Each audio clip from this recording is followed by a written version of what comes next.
Nah, jadi yang terhormat, ayat Al-Quran tadi kembali kepada surat Al-Fatir ayat yang ke-16, iyasya yuzhibkum wa ya'ti bi khalqin jadid. Seandainya satu saat nanti Allah menghendaki, Allah musnahkan kamu semuanya dan akan digantikan oleh Allah makhluk yang baru yang akan menggantikan kedudukanmu di muka bumi. Banyak ayatnya itu. Selain dari surat Al-Fatir, ada juga dalam surat Al-Waqi'ah, surat yang ke-56, bahwa Allah akan menciptakan makhluk yang baru menggantikan kamu, yang tahan terhadap radiasi nuklir, tahan terhadap segala macam bencana-bencana yang hebat. Karena makhluk-makhluk sebelum manusia ada, itu sudah ada tapi tidak tahan terhadap bencana-bencana. Misalnya ada ditemukan tulang belulang setinggi 8 meter. Makhluknya makannya adalah makan binatang-binatang kecil, sekecil di bawahnya, itu makanannya. Namanya Atlantosaurus. Tingginya 8 meter, dia memakan binatang yang kecil-kecil. Apabila dia tidak dapat makan binatang yang kecil-kecil, dia berkelahi sesamanya. Siapa yang kalah dimakan.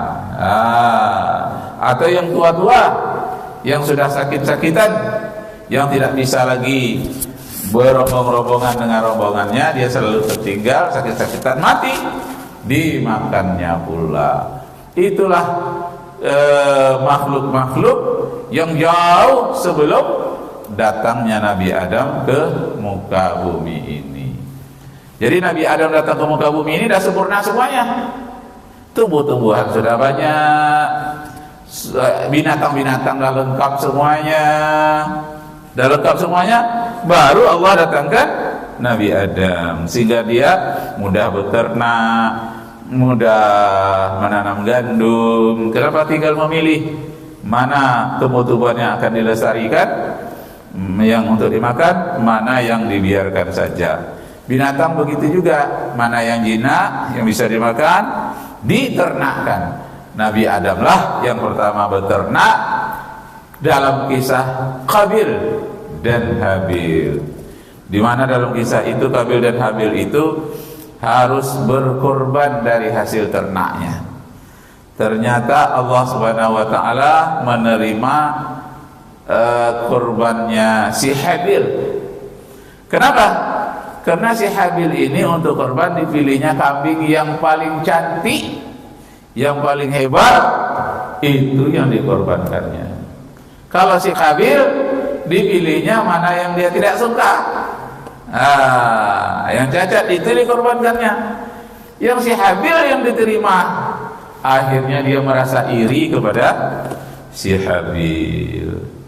Maka si Qabil membunuh si Habil akhirnya, apalagi dia memperebutkan seorang wanita yang bernama Iklimah. Iklimah ini sepasang sama-sama lahir dengan si Qabil. Orangnya agak cantik. Lalu si Qabil ini ingin menikah dengan yang sama-sama lahir dengan dia. Aturan syariat Nabi Adam pada waktu itu tidak boleh menikah dengan yang sama-sama lahir, selang-seling. Tapi si Qabil tidak mau. Ada dua itu ya. Yang pertama korbannya tidak ikhlas, yang kedua dia melanggar aturan syariat Nabi Adam, harus selang-seling menikahnya. Tapi dia paksakan juga. Lalu yang ketiga dia membunuh si Habil. Setelah Habil itu dibunuh, dia tidak pula mau melawan kepada abangnya si Habil ini, sehingga ketika adiknya mati, susah dia untuk cara menghadapinya bagaimana ini. Dia lihat katanya burung gagak yang menggali lubang untuk kawannya yang mati, lalu dikubur ke dalam tanah.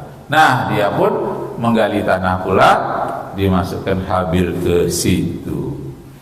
Akhirnya murkalah Nabi Adam terhadap si Habil tadi, diusir dari daerah yang subur Mesopotamia, dikabarkan dia diusir ke daerah Afrika. Itulah katanya keturunan orang-orang hitam di Afrika itu, di mana panasnya melebihi dari tempat lain sehingga kulitnya menjadi hitam. Ada lagi yang mengadakan hitam itu karena kemarahan dari Nabi Adam. Ada lagi karena lingkungan. Kalau saya melihat lebih jatuhnya kepada lingkungan. Karena orang berkulit hitam, kalau lama-lama dia berada di daerah dingin, dia akan menjadi putih. Sebaliknya, orang yang kulitnya putih, kalau lama berada di daerah yang panas, kulitnya akan menjadi hitam. Kenapa kulitnya hitam? Karena warna hitam adalah suatu warna yang sangat tahan terhadap radiasi matahari. Jadi orang yang berkulit hitam itu tahan terhadap matahari dibandingkan dengan orang yang berkulit putih. Itu menurut kajian ilmu alam. Nah, kembali kita Bapak Ibu kaum muslimin yang berbahagia. Kalaulah terjadi nanti perang nuklir, Allah musnahkan kita, digantikan lagi dengan makhluk yang baru. Masya Allah. Kalau terjadi perang nuklir, apa akibatnya? Hujan hampir tidak turun karena asap nuklir bertahan di atmosfer selama 10 tahun. Hujan tidak turun, lalu bumi menjadi kering. Bagaimana manusia mau minum? Masya Allah. Sedangkan lautan saja menjadi mendidih.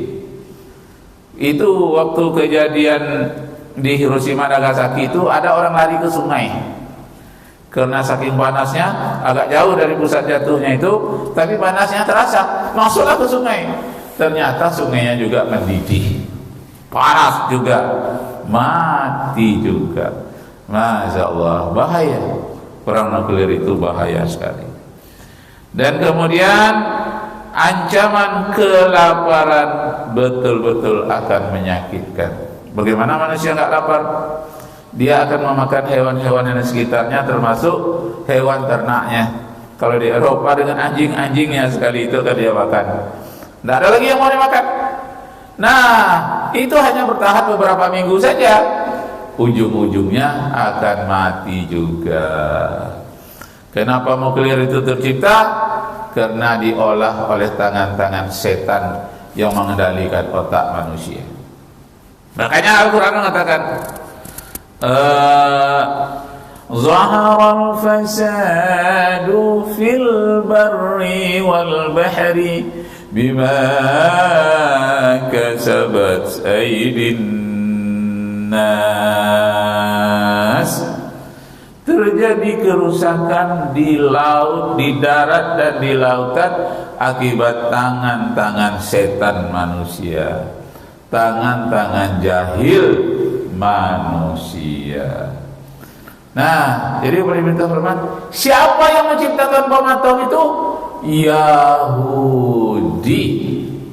Siapa Yahudi namanya? Einstein di Amerika. Einstein ini asalnya orang Jerman.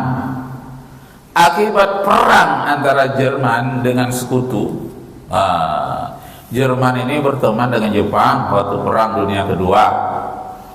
Ternyata Jepang kalah, Jerman juga kalah, dan orang Yahudi dibantai 6 juta orang oleh Nazi Jerman di Jerman.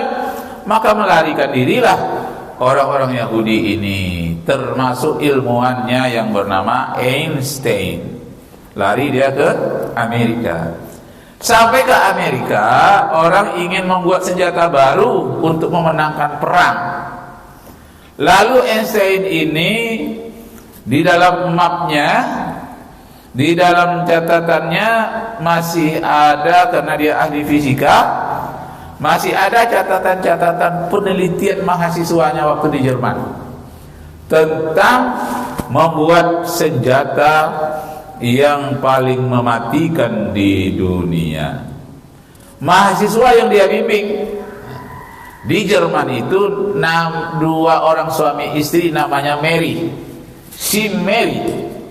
Ini mahasiswa, dia teliti suatu benda zat kimia yang diambil dari timah hitam di pegunungan. Timah hitam, nampaklah kayu-kayu di situ mati, layu, dia zat kimia apa yang ada di dalam ini, di pegunungan ini. Rumput pun tidak mau tumbuh. Rupanya ada timah hitam. Di dalam timah hitam itu ada bahan nuklir. Itulah dia teliti di laboratorium. Tak boleh dipegang dengan tangan. Itu bisa propos tangan dibuatnya. Jadi dengan peralatan tersendiri, sebelum diolah, dia pelajari ternyata mengandung atom yang sangat padat. Atom itu apa? A itu tidak atom terbagi. Atom benda-benda paling kecil tak bisa terbagi lagi. Bisa dilihat? Tidak bisa.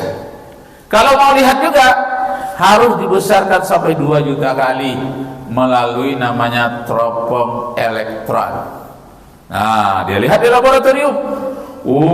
Banyak sekali atom di dalam timah hitam itu. Karena dia ingin dapat gelar doktor, diajukanlah penelitian yang sangat berbahaya ini kepada Einstein sebagai dosennya. Di suami istri, yang istrinya namanya Mary, yang suaminya namanya si Curie. Maka benda yang berbahaya mereka teliti itu namanya merkuri. Si Mary dan Curie. Merkuri inilah sekarang dicari orang di seluruh dunia, karena hanya sebesar genggaman tangan saja bisa menghancurkan satu negara. Tapi diolah lagi ya. Diolah lagi, dicampur dengan bahan-bahan yang lain. Itulah adanya suatu tempat dengan cerobong asapnya tersendiri, biasanya tersembunyi, itu untuk meneliti kedahsyatan atom. Atom itu bisa di laboratorium dilihat oleh Einstein. Menggeleng-geleng kepala oleh Einstein. Apa katanya? Kalau begini dahsyatnya atom yang dari timah hitam ini gawat ini katanya. Dunia ini bisa hancur. Jangan sampai ini digunakan orang. Dia sembunyikan. Dan akhirnya penelitian itu dihentikan. Mary dan Curie hentikan penelitian ini. Kenapa? Nanti dunia ini bisa hancur semuanya. Kalau ini terbuka atau diolah, bisa hancur semuanya. Maka dihentikanlah. Tidak ada lagi penelitian tentang merkuri. Tak lama sudah itu meninggal pula si Mary dan si Curie. Walaupun Mary dan Curie ini sudah meninggal, tapi proposal penelitiannya itu masih ada sama Einstein. Dibawanya lari ke Amerika. Sampai di sana dia buka kembali. Ternyata lengkap semuanya, bendanya ini dia rekam semua, gejalanya seperti ini, cara memanfaatnya begini. Karena terdesak Amerika, karena Pearl Harbor itu di Hawaii, itu pelabuhan kapal induknya di Hawaii, dibom jam 2 malam oleh Jepang. Amerika pun tercengang, ada apa ini jam 2 malam? Tak tertangkap oleh radar, tapi ada sinyal-sinyal. Tahu-tahu ratusan pesawat-pesawat kecil membawa bom menghancurkan Pearl Harbor Amerika. Hancurlah kapal-kapal besar, kapal kecil, hanya tersisa sedikit saja. Waktu itulah marah besar Amerika. Bagaimana ini? Harus didesak ilmuwan-ilmuwan Amerika termasuk Einstein bikin bom yang sangat dahsyat. Dikerjakanlah di laboratorium dengan segala macam caranya, perangkatnya didanai begitu besar. Terciptalah Little Boy, terciptalah bom atom pertama di dunia. Setelah diuji cobakan di pulau terpencil, ternyata memang dahsyat. Maka dipasang-pasangkan, dia bertiga-tiga itu dipasang di sini, ini dicocokkan ke sini. Jadi tukang pasangnya harus spesial di belakang dan pilotnya spesial di depan. hanya membawa pesawat saja, yang tukang rangkainya ada di belakang, dan dia mengatakan dikasih kode. Bagaimana? Sudah terpasang semua, lalu dijatuhkan Hiroshima dan Nagasaki. Nah, jadi apa diminta kabar? Einstein tadi ketika dia melihat atom tadi sangat dahsyatnya dibandingkan dengan benda-benda lain di bumi, dia lihat pakai teropong elektron, ada yang intinya namanya nuklir. Nuklir itu intinya, yang kulitnya ada namanya elektron, dan kemudian intinya ada foton. Jadi neutron, elektron bergerak mengelilingi nuklir, intinya atom. Itu intinya satu, tapi elektronnya yang bersifat negatif itu ada tujuh lintasan. K, L, M, N, O, P, Q, 7 lintasan yang terbanyak. Nah, setiap dia akan melintas itu ditahan, ketika ketemu dengan lintasannya itu dia akan meledak. Jadi antara atom negatifnya dan positifnya bisa dipisahkan. Begitu ditemukan positif dan negatifnya, dia akan meledak. Nah, jadi kerja orang di laboratorium itu memisahkan atom negatif, atom positif, negatif. Nanti dengan satu peralatan dipertemukan dia akan meledak. Besar sekali tenaganya. Bom atom itu atau nuklir itu besar sekali tenaganya, karena dia mengandung lompatan dari tujuh lintasan itu. Dia akan menuju lintasan yang lain, dia mengeluarkan energi, dipindahkan kepada lintasan yang mengeluarkan energi besar sekali. Nah, akhirnya tenaga yang besar itu digunakan untuk meledakkan bom. Nah, itulah yang dipasang itu, antara positif negatifnya nanti dipertemukan, tekan tombolnya, dia akan meledak. Masya Allah. Nah, jadi waktu di laboratorium itu dilihat oleh Einstein, atom-atom merupakan proton, neutron, elektron yang bergerak mengelilingi inti atom. Dia lihat, wah, kok bisa dia berputar? Siapa yang memutarnya ini? Kok tahu-tahunya jadi begini? Maka Einstein mengucapkan kata-katanya yang populer sampai hari ini. Katanya, science without religion is blind.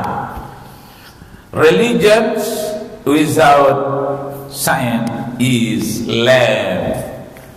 Kalau beginilah caranya, ilmu pengetahuan saja tentang atom ini, pengetahuan kalau tidaklah diiringi dengan jiwa yang bersih, dengan agama, religion, kalau seperti ini alam ini bisa hancur. Jadi katanya, science without religion is blind. Science